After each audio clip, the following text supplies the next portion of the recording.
야곱의 인생에서 고향을 떠난 바단 아람에서의 생활, 그것이 20년의 세월이 지나갑니다. 방송실 소리 약간 좀 더 낮춰주시겠습니까? 어떤 요인으로 소리가 달라지는가 모르겠네요.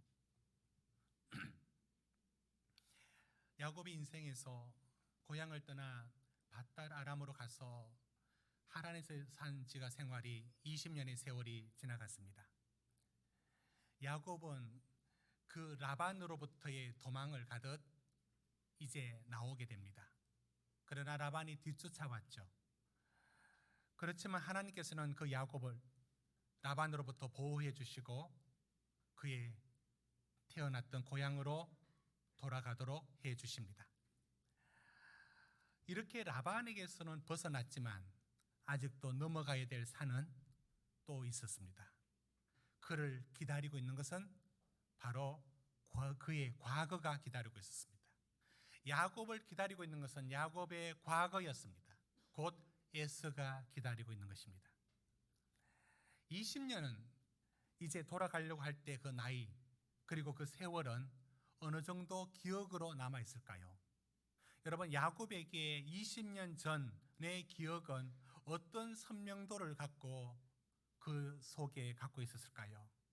제가 한번 기억의 부분들을 사람마다, 시대마다, 사건마다 다르겠지만 한번 생각해 봤습니다. 10년, 20년, 30년 이 단위로 우리의 기억은 어느 정도 우리에게 남아있는가를 한번 생각해 봤습니다. 10년 전에 제 자신을 한번 생각했습니다. 우연히 사진이 하나 있었는데요. 10년이라는 세월이 이렇게 제 몸으로, 제 얼굴로, 나이로 들어왔습니다. 10년 전에 제 사진을 잠시 한번 보여드리겠습니다. 우리 영화부실에서 제가 저런 웃음을, 저런 얼굴은 벌써 안 될 것 같습니다. 10년의 세월은 저에게 저 얼굴을 좀 앗아가 버렸습니다. 남아있는 부분도 있지만 10년은 저때 저 찍은 사진들과 이야기들이 제게는 분명히 기억으로 선명하게 남아있습니다. 자, 그럼 20년이란 세월은 어떤 기억으로 날까요? 제가 20년, 지금 2023년이니까 2002년이나 3년 정도의 과거의 기억 속에 무엇을 한번 떠올려 봤습니다. 그때 저는 포항에 있었습니다. 포항에 이제 대구에서 포항으로 교회 부목사로 제가 부임했던 때였고, 그때 여러 일들 중에서 이런 생각이 났습니다.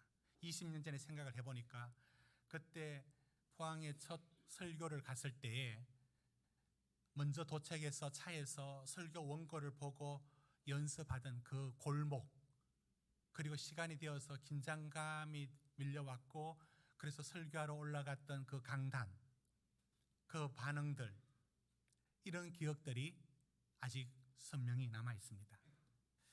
20년의 기억은 한 장 넘기지 않아도 바로 기억 속에, 우리 속에 있습니다. 그러면 30년은 어떻게 될까까지 한번 나가봤습니다. 30년. 여러분, 30년이라는 기억은 20년하고 좀 다르더라고요. 한 장을 넘겨야 되더라고요. 제가 이걸 어떻게 알았느냐면, 제가 작년 말에 청주에 제 동기 목사가 사역하고 있는 교회에 가봤습니다. 모임이 있었죠. 근데 그 모임에 갔는데 전혀 생각지 않은 사람을 만나게 되었습니다. 누구냐면 제 학부 시절에 기숙사 생활을 같이 했던 룸메이트가 있었습니다. 6살 아래의 그 동생들이죠. 제가 학부를 늦게 들어갔으니까. 그 4년 동안 너무 잘 지낸 그 룸메이트들이 어떻게 그 동기 목사 교회의 협동 목사로 상담 사역을 하고 있었습니다. 그래서 너무 반가워서 부둥켜 안고 막 너무 즐겁게 시간을 보냈는데, 왜 그렇게 까맣게 잊고 지냈는지, 그렇게 잘 지내놓고는 왜 한 번도 연락은 안 했는지 그렇더라고요. 30년이. 그때 그 30년 때 전에 그때 얘기를 해주더라고요. 그러니까 제가 30년의 기억은 한 장을 넘겨야 기억이 난다는 것은 잊고 있었는데 이런 얘기를 하더라고요. 기숙사 생활 같이 하면서 그 동생들이 이제 저보고 형님 하면서 잘 따랐습니다. 잘 지냈다고 저는 생각했는데 이런 얘기를 하더라고요. 형님이 우리 보고 일찍 자고 일찍 일어나라고 했답니다. 그래서 10시 되면 불을 끄게 했고 그리고 새벽에는 기숙사생들이 이제 체프를 가기 위해서 기차 음악 소리가 나는 그런 CCM이 있어요. 그걸 막 틀어옵니다. 근데 그 틀기 전에 우리 방은 먼저 일어나서 우리 체프를 가자 이렇게 했답니다. 그건 이제 저는 그게 좋은 줄 알고 했는데 둘이가 그 동생 되는 둘이 이 올빼미 생활이 자기 생활 스타일인데 늘 이제 10시 되면 자자 하니까 불은 끄고 누워 있다가 공부를 해야 되니까 나와서 다른 도서관이나 다른 데 가서 공부하다가 새벽에 들어와서 잤답니다. 몰랐죠. 그런 얘기를 하더라고요. 그래서 형님은 그 초원에서 올라와서 그런 생활이 맞는지 몰라도 우리하고 너무 안 맞았다고 아무튼 웃으면서 그런 얘기했고 또 어떤 얘기를 하느냐면 제가 라면을 끓여서 원래 기숙사에서 라면을 못 끓여 먹게 돼 있는데 이제 많이 끓여 먹었답니다. 그러면서 같이 먹는데 제 라면이 맛이 있었는데 어떤 날에는 못 먹을 라면을 끓였답니다. 뭐냐 하니까 제가 아차산에 아침 등산을 가면 쑥을 뜯어왔는데 그 쑥을 라면에 넣어서 먹었다는 겁니다. 그러니까 끓여주는 걸 안 먹을 수는 없고 쑥이 라면에 있으니까 맛이 이상해서 겨우 먹었다 그런 얘기를 하더라고요. 그러니까 제 생각엔 10년은 바로 기억 속에 있고 20년도 얘기만 하면 바로 나오는데 30년 정도의 기억은 알죠. 그러나 한 장 넘겨서 어떤 단서를 주면 그때서야 기억이 나는구나 라는 느낌을 10년 단위로 기억을 생각을 해봤습니다. 여러분 제가 오늘 이렇게 말씀을 드린 것은 야곱이란 겁니다. 야곱이 이제 고향으로 돌아가려고 할 때 20년 전에 무슨 일이 있었는지 그게 기억이 날까요? 잊고 살았지만 돌아가려고 할 때 확 밀려왔을 겁니다. 20년이라는 것은 충분히 기억할 수 있고 20년 전에 무슨 일이 있었냐면 야곱이 그때 그날 밤 그리고 그날 있었던 일들을 선명하게 기억할 겁니다. 팥죽으로 형의 장자권을 가로챘던 이야기, 아버지에게 형 예서냐라고 말했을 때 야곱이 예라고 거짓말하면서 축복을 가로챘던 이야기, 그 일로 말미암아 뒤늦게 왔던 형 예서가 아버지에게 하는 말이 아버지 빌복이 이것밖에 없습니까? 내게도 복을 주소서라고 하지만 이삭이 그걸 허락하지 않자 예서가 대성통곡을 하죠. 분해서 마구 통곡을 하죠. 그때 옆방에서 듣고 있었던 야곱의 그 두려움, 나 죽었구나. 그러면서 그 어머니가 눈치채고 빨리 너 도망가라 라고 할 때 그날 그 분위기, 아버지가 할 수 없이 야곱을 축복했지만 서운하게 여기는 그 마음들, 그 냉랭한 분위기들, 그 형의 살기 어린 눈빛, 이게 모든 게 20년 동안 감춰둔 것 같은데 그게 고향에 가자라고 하자 그 기억이 그대로 소환되었습니다. 다 기억이 났을 겁니다. 얼마나 두려웠겠습니까? 이렇게 되었을 때 하나님은 오늘 이 32장의 본문을 갖고 우리에게 무슨 말씀을 해주시느냐면 우리 인생에서 지난 과거의 일을 해결하기 위해서 과거의 상처를 어떻게 해결하기 위해서 나아갈 때 우리는 무엇을 붙들어야 되며 하나님은 우리를 어떻게 도우시느냐, 이 질문으로 오늘 32장을 읽으면 열쇠가 열릴 것 같습니다. 다시 질문은 이런 질문이 32장에 맞는 질문입니다. 우리가 지나온 과거와 우리가 맞이하는 위기를 하나님은 어떻게 우리를 도우시느냐, 그리고 우리는 어떻게 이 위기를 이겨낼 수 있을까? 이걸 야곱에게서 잘한 것과 못한 것 한꺼번에 함께 보면서 우리는 여기서 답을 찾을 수 있지 않겠습니까? 자, 그러면 지금 야곱이 되어 보십시오. 지금 야곱은 여러분에게는 얼마나 많은 것이 있느냐면 가족이 구성되어 있었고 12아들이 있고요. 또한 그 부인들과 가축대들이 엄청났습니다. 자, 그걸 이끌고 고향으로 먼 하란에서 걸어 가고 있습니다. 그때 야곱이 느끼는 가장 큰 감정은 쫓겨올 때까지는 라반에게 빨리 도망가야지 이 마음이었는데 라반을 하나님이 해결해 주셨죠. 이제는 가면 갈수록 고향이 가까워지자 그의 과거인 에서가 기다리고 있는 것입니다. 그때 지배적인 감정은 두려움일 겁니다. 이런 야곱을 하나님은 어떻게 도와주실까? 여러분 32장 1절 2절을 우리 같이 읽읍시다. 우리 같이 읽습니다. 1절 2절 시작. 야곱이 길을 가는데 하나님의 사자들이 그를 만난지라. 야곱이 그들을 볼 때 이러기를 이는 하나님의 군대라 하고 그 땅 이름을 마하나임이라 하였더라. 이런 야곱에게 하나님이 용기를 주십니다.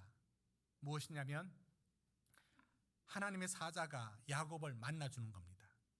그때 야곱은 하나님의 군대, 그러니까 얼마나 많은 하나님의 사자들이 그를 지켜주고 있는 것을 영적인 환상으로 보게 됩니다. 그래서 그가 고백하죠. 이곳을 마하나임이라고, 하나님의 군대, 하나님이 나를 돌보고 있다. 내 인생 홀로 걷는 게 아니라 하나님이 돕고 있다는 것을 보여줌으로 용기와 믿음을 일구어 주십니다. 여러분, 엘리사가 적으로 쳐들어오는 아람 군대의 많은 숫자를 보고 놀라는 사환에게 그가 이렇게 말하죠. 우리의 군사가 더 많다고. 그러면서 눈을 열어 보여주는데 하늘의 불병거와 불말들이 아람 군대보다 더 많다는 것을 보여주는 것처럼 말입니다. 그건 뭘 보여줍니까? 우리 눈에 보이는 저 에서만이 당신이 직면해야 될 문제가 아니라 너를 돕는 하나님의 힘이 군대처럼 많다. 이게 마하나임에서 하나님이 야곱에게 용기와 힘을 주시는 과정인 겁니다. 여러분에게, 우리에게 하나님이 영적인 체험과 경험들을 주실 때는 그 하나님을 온전하게 붙들고 의지하라고 이런 경험들을 우리에게 주시는 겁니다. 자, 그런데 이런 기에서 용기를 냈죠. 용기를 내어서 여러분 3절 한번 보십시오. 이제 갈 때에 어떻게 하느냐면 3절을 보시면 먼저 에서에게 야곱이 가기 전에 사람들을 먼저 보냅니다. 그래서 먼저 보낸 후에 4절 보십시오. 자기를 종이라 하고 형을 주인이라고 말하면서 내가 소와 5절 보십시오. 소, 나귀, 양떼, 노비가 있으므로 사람을 보내어 죽게 알리고 라고 하면서 이게 바로 에서에게 알리는 겁니다. 용기를 내어서 가는 겁니다. 믿음이 용기를 만들어 주기 때문에 가는 겁니다.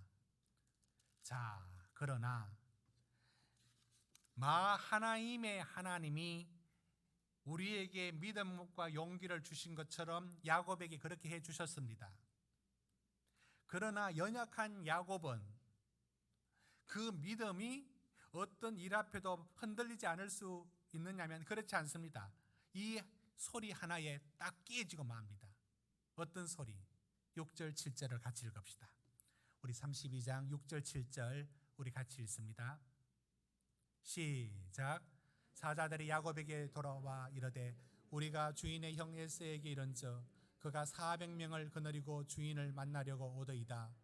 야곱이 심히 두렵고 답답하여 자기와 함께한 동행자와 양과 소와 낙타를 두 떼로 나누고, 여기 보십시오. 지금 그 용기 내어서 갔던 그가 돌아오는 소식, 먼저 가서 소식, 당신의 형이 혼자 나오는 게 아니라 사병 400명을 데리고 나왔다는 거예요. 이건 뭡니까? 400명 왜 데리고 나왔겠습니까? 야곱은 상상합니다. 이젠 정말 올 것이 왔구나. 내가 모든 것들 여기서 다 잃어버리는구나. 그의 두려움이 답답함을 만들어 냅니다. 하나님의 하나님, 내가 너를 지켜주겠다는 그 약속의 말씀도 연약한 육신을 가진 야곱에게 그 믿음이 깨지는 것은 금방금방 깨어지고 맙니다. 이런 일에서 어떻게 하여 지금 이 상황을 이겨낼 수 있을까요? 여러분, 바로 야곱이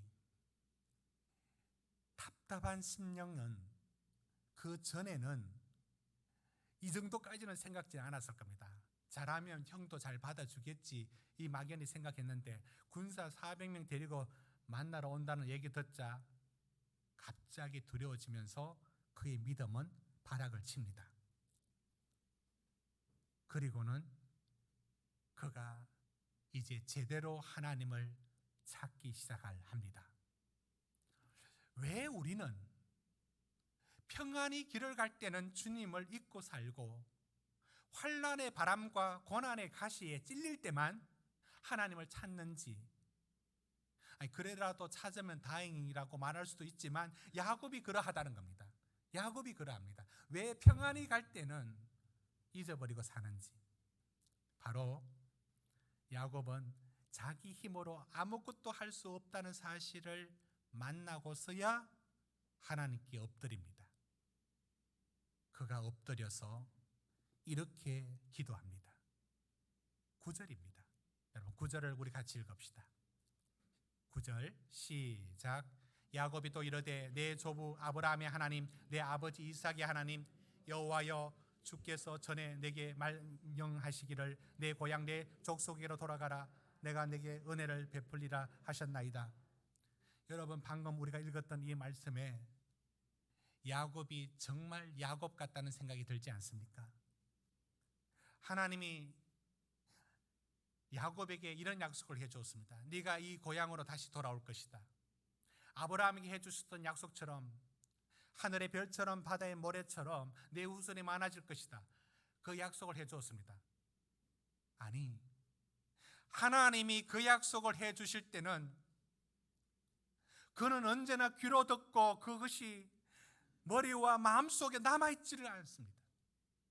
하나님이 주시는 말씀들을, 그 수많은 말씀들을 주실 때는 그걸 어떤 식으로 받아들였냐면 근성으로 받아들였어요. 마음으로 깊이 받아들이지 않았습니다. 여러분, 9절 다시 한번 보십시오. 여호와여, 주께서 전에 내게 명하시기를. 아니, 그러면 야곱, 야 이 사람아, 당신은 이 약속을 붙들고 왜 20년을 살지 못할지? 야곱 얘기할 거 있습니까? 우리가 그렇지 않습니까? 우리도 주신 하나님의 말씀을 듣는 듯 하면서 안 들어요. 우리는 하나님의 말씀을 정말로는 안 듣고 산다고요. 그 말씀이 어떤 말씀인지를 모호하게 여기거나 막연하게 여기거나, 그래 뭐 좋은 말씀이겠지, 이 정도로 생각을 하지 하나님의 말씀을 마음에 담지를 않아요. 야곱이 그렇잖아요. 야곱이 그렇게 살다가 환난의 바람과 고난의 가시에 찔리자 그제서야 전에 했던 그 말씀을 붙들기 시작하는 겁니다. 여러분, 그래도 붙드니까 다행인데 야곱이 다른 방법 있을 때는 하나님 말씀을 언제나 근성으로 듣습니다. 하나님 우리에게 주셨던 약속의 말씀들이 있지 않습니까? 내가 너와 함께 할 것이다. 하나님의 자녀를 내가 어떤 식으로 보호할 것이다. 두려워 마라, 내가 너와 함께 할 것이다. 우리는 성경에 우리에게 해주시는 약속들이 그들에게 해주신 약속이 내게 해주신 약속이라는 말씀을 수없이 들었지만 우리 삶에서는 그 약속하고 상관없이 언제나 살죠. 그러다가 고난의 가시에 콱 찔릴 때 그제서야 그때 했던 말씀을 가져와서 전에 내게 해주셨던 말씀을 붙들고 있습니다. 잘했다는 게 아니라 이래라도 하는 건 맞는 일이죠. 사랑하는 성도 여러분, 우리가 얼마나 말씀과 상관없이 살고 있다가 그때 해주신 말씀이 정말로 내게 해주신 말씀으로 여러분 붙들고 살고 있습니까? 여러분, 우리가 정말 굉장히 두려운 존재라는 생각이 들지 않습니까? 그 하나님의 말씀이 우리 생활 속에 붙들고 살지 않는다는 사실을 여러분은 인정하십니까? 그렇게 사는 게 우리라고요. 그러나 하나님은 환난 그리고 고난이라는 가시를 통하여 그 말씀을 붙들지 않고는 살 수 없는 자리로 이끌어 가십니다. 평소에 우리가 만약에 그 말씀을 언제나 붙들고 의지하고 살아갔다면 얼마나 좋겠습니까? 여러분, 시편 1편이 이렇게 말씀하고 있지 않습니까? 복 있는 사람은 악인의 꾀를 따르지 아니하며 죄인의 길에 서지 아니하며 오만한 자의 자리에 앉지 아니하고 오직 여호와의 율법을 즐거워하여 그 율법을 주야로 묵상하는도다. 여러분, 그 말씀이 언제나 묵상되는 그 사람, 그 말씀을 의지하고 살아가는 그 사람이 복되다라고 시편 50편 첫 절에 복을 새롭게 정의하면서 성경이 말하고 있습니다. 하나님 말씀을 지금 붙들고 사는 은혜를 누리라고 신명기 6장 9절은 이렇게 말씀합니다. 말씀 한번 띄워주십시오. 여러분 같이 읽어봅시다. 신명기 6장 6절 시작. 오늘 내가 내게 명하는 이 말씀을 너는 마음에 새기고 말씀을 마음에 새기라고 말합니다. 그래서 그게 새기기 위해서 앉았을 때, 누웠을 때, 길을 갈 때든지 손목에도 이마에도 언제나 문 기둥에도 문설주에도 말씀을 기록하라.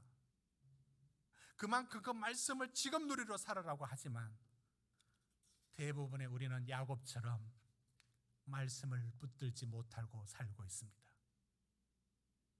사랑하는 성도 여러분, 하나님 우리에게 주셨던 약속의 말씀이 평소에는 들은 척만 척하는 우리의 못된 습성이 있다는 것을 인정하셔야 합니다. 고백할 줄 알아야 됩니다. 그리고 그 말씀을 평소에 그 말씀을 의지하고 붙들고 사는 우리가 되어야 되는데 우리의 연약함은 환난의 바람, 고난의 가시에 찔리고 나서야 이것밖에 길이 없는 길이 되고서야 그제서야 그 말씀을 붙듭니다. 전에 하나님 내게 말씀해 주셨지 않습니까? 이렇게 말이에요. 저는 하나님의 말씀이 우리에게 어떤 소망과 능력이 되는지를 이런 경험을 갖고 있습니다. 여러분, 세브란스 병원에 암병동과 본관 건물 사이에 긴 통로가 있고 거기에는 바깥을 바라볼 수 있는 그런 창문과 의자와 테이블이 놓여져 있습니다. 제가 입원했을 때 거기를 운동 삼아 왔다 갔다 하고 그 전날 저도 가장 의사에게 듣고 싶지 않는 가장 낙심되는 얘기를 들었습니다. 마음이 너무나 낙심이 되었습니다. 저는 모든 게 제가 가장 이 세상에서 제가 불행한 줄 알고 그런 느낌을 가지고 그 길을 운동 삼아 걷고 있었습니다. 그런데 바로 거기에 아버지로 보이는 분은 항암 치료를 받으면서 이제 모자를 썼습니다. 머리가 빠졌겠죠. 그리고 그 옆에 딸이 함께 있었습니다. 저는 제가 옆에 자리에 앉았습니다. 저녁에 해가 지는 노을을, 그런 하늘을 바라보고 있었죠. 저는 제가 가장 마음에 절망을 느끼고 있다 이런 생각을 갖고 있었는데 제 옆에 있는 분을 보게 되었어요. 소리 내지 않고 눈물을 흘리고 있었어요. 그리고 딸은 그 아버지에게 무슨 말을 해줘야 되는데 무슨 말도 해줄 수 없는 그 절망스러운 그 한숨과 그 탄식이 나오는 그 소리를 엿듣게 되었어요. 소망이 하나도 없이 눈물을 줄 흘리고 있는 아버지와 아무런 도움이 될 수 없는 지켜보는 딸이 그 옆자리에 앉아 있었습니다. 저는 그때 알았습니다. 하나님께서, 저는 제가 절망을 느끼고 있다는 생각을 갖고 있었지만 저에게 절망이란 부분들은 언제나 하나님이 붙들어주는 약속의 말씀들이 제 속에는 살아 있었습니다. 솔직히 이 땅의 삶을 마친다 하여도 영원한 천국이라는 부분이 하나님이 책임져 줄 것이라는 그 약속이 우리에게 있고, 저는 절망을 느낀다고 하면서도 이상하게 그 절망이 더 이상 절망이 되지 않는 제 밑바닥 한가운데, 여러분 절망을 느끼면 우리 몸이 이상한 반응을 보이는 거 여러분 경험한지 모르겠습니다. 이 명치 끝에 무엇이 툭 떨어져요. 저는 몇 번의 그런 경험들을 했습니다. 거기에 나 모든 세상이 끝이 나는 듯한 느낌이 들었습니다.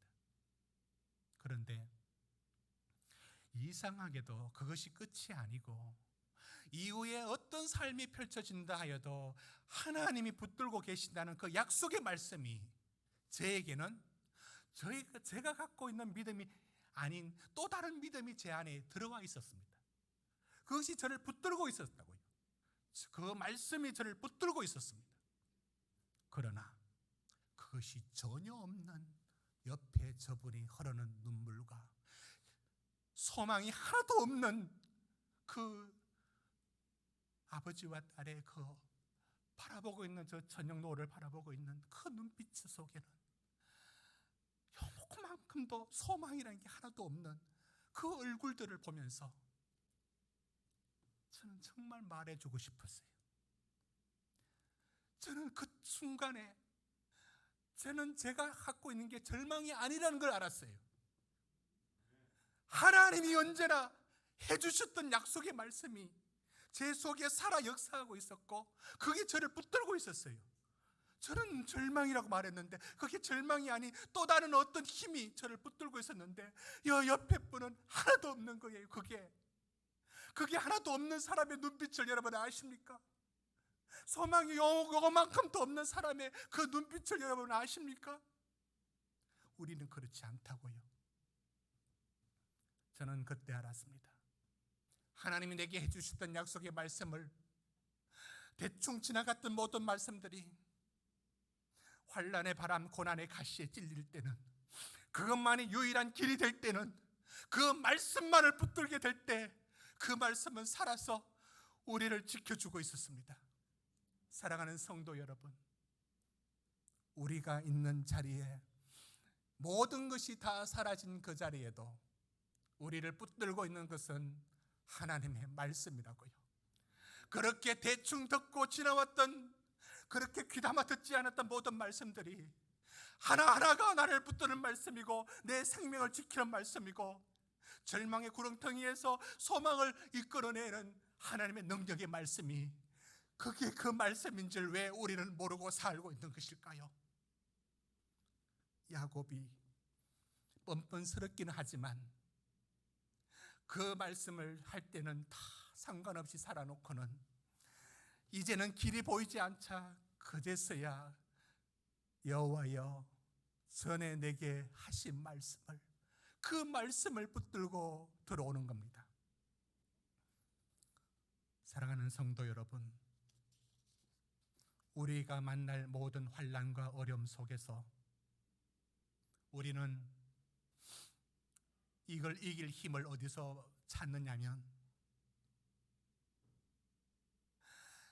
이렇게 읽으라 해도 잘 읽지 않던 성경 안에 그렇게 들려주시는 말씀을 대충 남에게나 적용시키고 살았던 그 말씀 속에 내가 붙들 말씀이 그 안에 있다는 거 아십니까? 그 말씀 붙들 수 있는 자리에 가야만 왜 우리는 붙듭니까? 야곱처럼 평안히 길어갈 땐 왜 주를 보지 못할까요? 이것은 야곱에게서 배우지만 야곱에게서 다 배울 게 아니에요. 우리는 평소에 그 말씀을 붙들고 주야로 묵상하며 그 말씀이 살아있음을 느끼고 그 약속을 붙들고 살아가야 됩니다. 이것이 온전한 모습인 겁니다. 이제 우리는 오늘 말씀에서 하나를 더 살피게 되는데 야곱은 역시 야곱입니다. 8절 보십시오. 그가 야곱을 달라졌다라고 말하기에는 여전히 야곱입니다. 우리 8절을 우리 같이 읽습니다. 시작.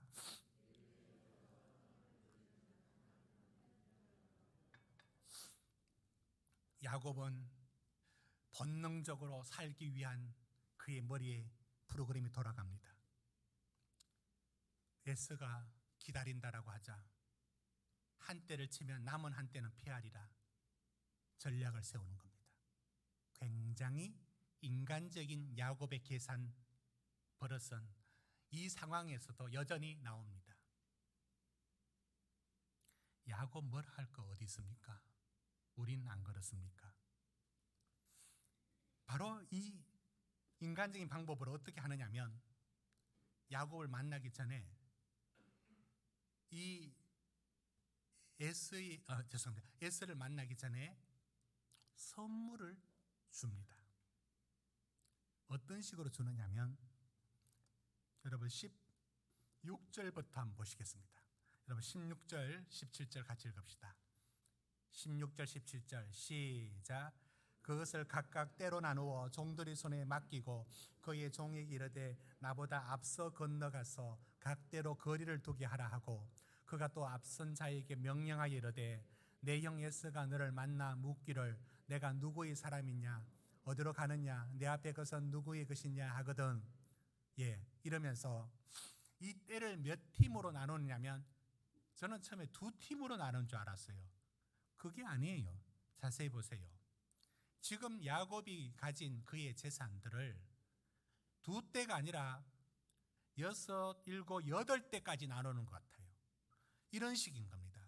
형 에서를 만나기 전에 먼저 종들에게 양을 붙여서 보냅니다. 에서가 딱 만나고 이건 뭐냐? 저 뒤에 당신의 동생이 오는데 형님께 드릴 선물이랍니다. 아이고 뭐 이런 걸 준비했어. 또 가니까 또 옵니다. 이번엔 소를 갖다 줍니다. 이거 뭐니? 이것도 야곱이 주신 건데 당신에게 주신 겁니다. 이거를 1차, 2차 이것도 대단한데 8차례나 여러분 야곱이 대단하지 않습니까? 8차례나 형 마음을 누그러뜨리기 위해서 자기 재산을 2대로 나누어서 그 중에 에서에게 줄 거, 형에게 줄 것을 8분 나누어 가지고 시간 간격 두고 보냅니다. 굉장하죠? 이건 인간적인 방법입니까? 인간적인 방법입니다. 저는 2018년도에 이 본문으로 설교를 한 적이 있는데 인간적인 야곱이라고 제가 얘기했습니다. 분명히 인간적인 부분이 들어있습니다. 그런데 인간적인 부분 속에 믿음도 섞여져 있다는 것을 저는 보게 되었습니다. 왜? 여러분 한 사람의 행동 속에는 그게 여러 가지가 언제나 섞여져 있습니다. 동기가. 우리는 100% 믿음이란 건 없습니다. 저는 성도님들을 알고 있고 성도님들은 저를 알고 있습니다. 성도님들은 모르는 성도님들의 모르는 모습을 저의 눈에는 보입니다. 반대로 저는 못 보지만 성도님들이 보기에 제가 어떤 사람인지에 대해서도 성도님들은 이미 다 알고 있습니다. 그리고 저는 객관적으로 한번 말해봅니다. 솔직히 저에게 욕심이 없습니까? 저에게 인간적인 생각이 없습니까? 있습니다. 저만 몰라요. 저만 아닌 척하지 여러분들은 다 눈치채고 다 알지 않습니까? 다 압니다. 단지 그런 인간이지만 거기에도 믿음과 순수한 마음도 함께 들어있는 것도 솔직히 사실입니다. 이게 인간 아닙니까? 야곱이 형한테 이런 식으로 하는 방법이 굉장히 인간적인 방법이긴 하지만 거기에는 형의 감정을 풀기 위한 그 속에 어떤 하나님을 향한 믿음의 순수함도 들어있는 것도 사실입니다. 저는 그것을 여기서 찾습니다. 그가 형에게 주는 선물의 분량에 우리는 놀라게 됩니다. 여러분 14절 한번 보십시오. 14절 15절을 제가 야곱이 형 에서에게 선물로 준비하는 게 뭐냐를 보여드리겠습니다. 암염소 200마리, 수염소 20마리, 암양이 200마리, 수양이 20마리, 전나는 낙타 30마리, 암소 40마리, 황소 10마리, 암낙이 20마리, 그 새끼들 다 합해서 580마리 드립니다. 여러분, 누구한테 잘못했을 때 580마리 바칠 사람 있습니까? 정주영실 합법적으로 방북할 때에 키웠던 소떼, 아산 들판에 키웠던 소떼 몰고 갔지 않습니까? 제가 그 연상이 생각납니다. 그 못지않게 야곱이 에서한테 이만큼 몰고 갑니다. 자기 거는 또 더 많이 남겨뒀겠죠? 그러면 그만큼 여러분 선물이 많고 적음이 여러분 중요합니까? 안 중요합니까? 그런 답을 어떻게 해야 될지 저도 모르겠습니다. 그러나 너무 많은 분량은 어떤 의미가 있는 건 사실입니다. 지금 야곱에겐 형한테 장자권을 갚는 겁니다. 장자권과 축복권을 빼앗았지 않습니까? 그 장자권과 축복, 그러니까 형 마음만 누그러뜨리면 된다라고 소 몇 마리 좀 주는 거로 끝내지 않고 580마리 동원한 것은 형한테 잘 보이기 위해서만이 아니라 나 형한테 내가 잘못한 장자권 가로챈 거, 하나님의 방식대로 따르지 않는 거에 대한 사죄가 담겨져 있는 겁니다. 그거 형님 거라고 드리는 겁니다. 이럴 수 있는 믿음이 무엇으로 인해서 생겨날 수 있느냐? 마지막 우리 한 절만 읽으면 그것을 알 수 있습니다. 여러분 10절을 읽어봅시다. 10절엔 어떻게 이런 행동을 할 수 있었는지에 대한 이 믿음을 볼 수 있는데요. 10절입니다. 시작. 나는 주께서 주의 종에게 베푸신 모든 은총과 모든 진실하심을 조금도 감당할 수 없사오나 내가 내 지팡이만 가지고 이 요단을 건넜더니 지금은 2때나 이루었나이다. 9절에 기도하고 있는 겁니다. 하나님께. 아브라함이 하나님께 기도하고 있습니다. 그리고 10절에 그 기도가 이어져 왔습니다. 이런 겁니다. 내가 떠날 때는 지팡이만 갖고 갔는데 돌아올 때는 2때와 온 가족을 이루어서 돌아오게 했습니다. 야곱은 이제서야 정신이 들기 시작합니다. 하나님의 은혜가 무엇인지를. 빈손으로 도망가서 돌아올 때 2때를 가득 이끌고 가족들과 함께 내려올 때 내가 잘해서 벌어먹고 사는 게 아니었다는 것, 하나님의 은혜로 내가 여기까지 왔구나를 그제서야 눈에 들어오기 시작합니다. 바로 여기서 야곱의 믿음이 작용한 것입니다. 사랑하는 성도 여러분, 우리의 것이 하나님의 은혜로 주셨다는 거 아십니까?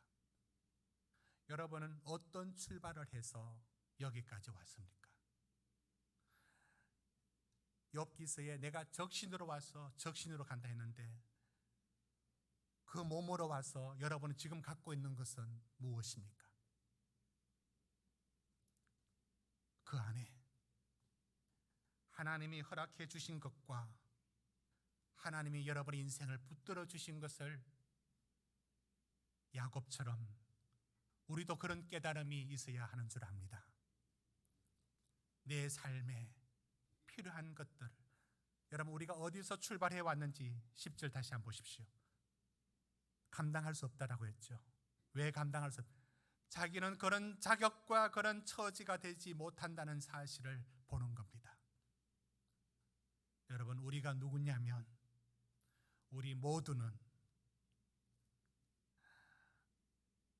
우리가 가진 모든 것과 우리 모든 것을 당연하게 여기지만 우리는 처음에 아무것도 없이 빈손으로 다 와 있었습니다. 그리고 여기까지 살아왔습니다.